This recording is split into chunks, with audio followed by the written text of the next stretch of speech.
न्याय की आस में जूनियर एडेड शिक्षक भर्ती के अभ्यर्थी।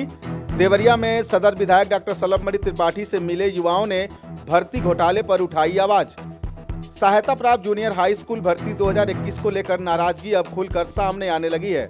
दर्जन भर युवाओं ने देवरिया सदर विधायक डॉक्टर सलभमणि त्रिपाठी से मुलाकात कर अपनी पीड़ा और समस्याओं को विस्तार से रखा। युवाओं की आंखों में चिंता और भविष्य को लेकर असमंजस साफ झलक रहा था।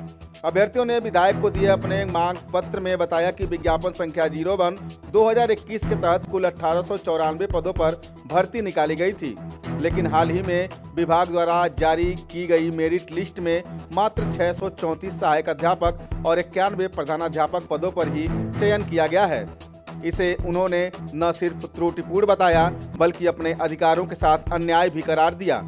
युवाओं का कहना है कि विभाग ने पहले खुद ही पदों को संशोधित कर 1262 सहायक अध्यापक और 253 प्रधानाध्यापक तय किए थे और उसी के अनुसार दस्तावेज सत्यापन भी पूरा कराया गया था।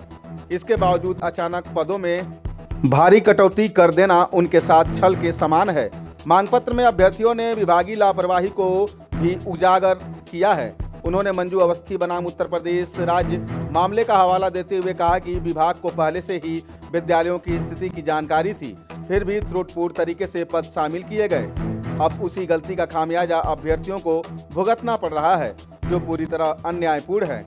इतना ही नहीं, अभ्यर्थियों ने यह भी बताया कि प्रदेश में 8000 से ज़्यादा पद वर्तमान में रिक्त हैं और वर्ष 2022 के 2289 पदों का अधियाचन भी लंबित है। ऐसे में पदों की कमी का तर्क पूरी तरह निराधार है। उन्होंने विधानसभा में 17 फरवरी 2026 को बेसिक शिक्षा मंत्री द्वारा दिए गए उस बयान का भी जिक्र किया जिसमें 1262 और 253 पदों पर भर्ती की पुष्टि की गई थी। अभ्यर्थियों ने अपने संवैधानिक अधिकारों का हवाला देते हुए कहा कि यह कटौती अनुच्छेद 14 समानता का अधिकार और अनुच्छेद 21A शिक्षा का अधिकार का उल्लंघन है। डॉक्यूमेंट वेरिफिकेशन पूरा होने के बाद उनकी नियुक्ति की वैध अपेक्षा भी बन चुकी है, जिसे नजरअंदाज करना न्याय के सिद्धांतों के खिलाफ है।